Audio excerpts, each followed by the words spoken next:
Halo, selamat pagi anak-anak. Salam sehat dan marilah memulai segalanya dengan penuh rasa syukur.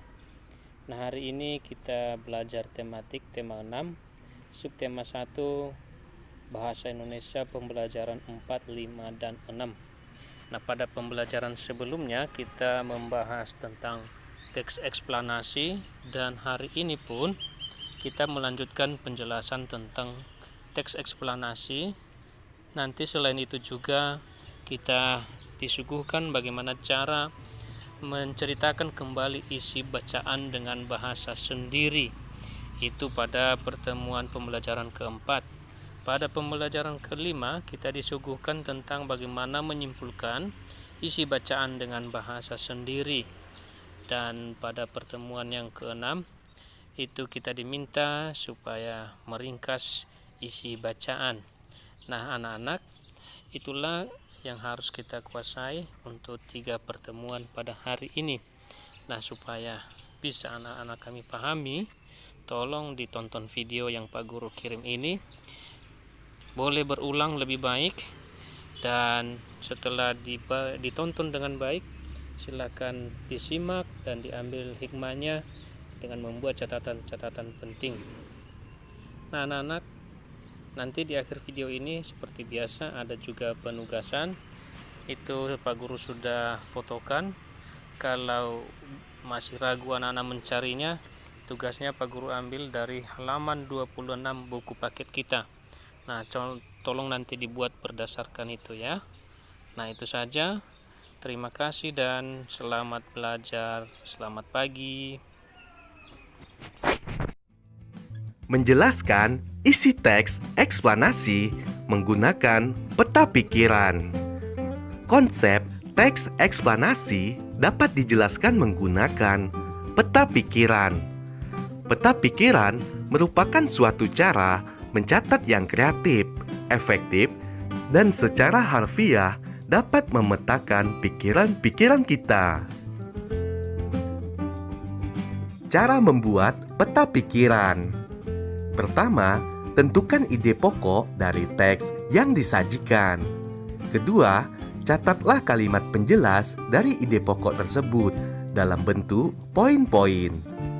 Yang ketiga, setelah itu, barulah kamu dapat menuliskan ide pokok dan kalimat penjelas tersebut ke dalam suatu bagan peta pikiran. Sebagai contoh untuk membuat peta pikiran, ayo simaklah teks berikut ini. Pengaruh negatif interaksi manusia dengan lingkungan alam. Manusia dan lingkungan alam saling berkaitan. Manusia tidak bisa hidup tanpa lingkungan alam. Manusia berinteraksi dengan lingkungan alam untuk memenuhi kebutuhan hidup. Bentuk interaksi manusia dengan lingkungan alam terlihat dalam bidang pertanian, perkebunan, perikanan, dan peternakan. Interaksi manusia dengan alam tidak semua berdampak baik bagi lingkungan. Banyak perilaku manusia yang justru merusak lingkungan. Misalnya, membuang sampah di sungai dan laut akan menyebabkan makhluk hidup di dalamnya terganggu. Perilaku merusak lingkungan juga dapat membahayakan diri manusia. Pengaruh negatif interaksi manusia dengan lingkungan akan menyebabkan bencana. Bencana tersebut dapat merusak lingkungan alam dan merugikan manusia. Contoh bencana akibat interaksi manusia dengan alam adalah banjir, tanah longsor, dan kebakaran hutan. Bencana banjir disebabkan oleh tersumbatnya saluran air karena sampah yang dibuang sembarangan. Tanah longsor bisa disebabkan oleh ulah manusia yang sering menebang pohon. Kecerobohan manusia juga bisa menyebabkan kebakaran hutan.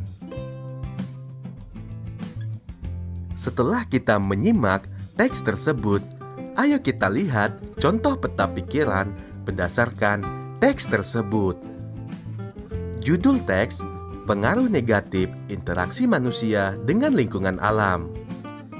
Kemudian gagasan pokok 1, interaksi manusia dengan lingkungan alam.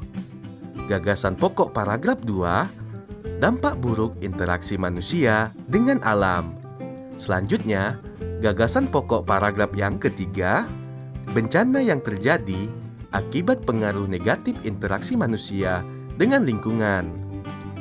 Selanjutnya, kata kunci dari paragraf 1, interaksi manusia dan lingkungan alam. Kemudian, saling berkaitan. Kata kunci pada gagasan pokok paragraf kedua, dampak buruk dan interaksi manusia dan lingkungan alam.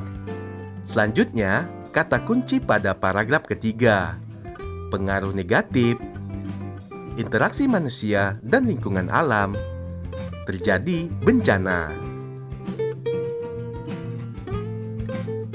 Menuliskan kembali informasi dari teks eksplanasi. Berikut langkah-langkah dalam menuliskan kembali informasi teks. Langkah yang pertama, perhatikan judul dan tema dalam teks. Kedua, tentukan gagasan pokok setiap paragraf dalam teks. Ketiga, kembangkan gagasan pokok menjadi sebuah cerita yang padu menggunakan bahasamu sendiri. Dan yang keempat, saat menuliskan kembali, perhatikan keruntutan informasi yang kamu peroleh. Membuat ringkasan teks eksplanasi. Ingat, ada hal-hal yang harus diperhatikan dalam meringkas teks eksplanasi. Pertama, membaca judul teks terlebih dahulu untuk mengetahui gambaran informasi secara keseluruhan. Yang kedua, dengan membaca cermat, kita dapat menggali informasi teks lebih dalam, sehingga dapat memahami isi teks. Nah, anak-anak, demikian tadi penjelasan tentang materi pembelajaran kita hari ini. Semoga anak-anak kami semua bisa memahami dan mempermudah anak-anak kami untuk menjawab pertanyaan atau tugas berikut ini. Nah, yang Pak Guru fotokan ini dibuatlah seperti ini juga bentuknya ya. Lalu apa yang mau dibuat adalah hanya menentukan atau menuliskan kata-kata kunci ya. Jadi apa yang sudah kita pelajari hari ini tolong dipahami dan dikerjakan seperti apa yang dimaksudkan dalam soal ini.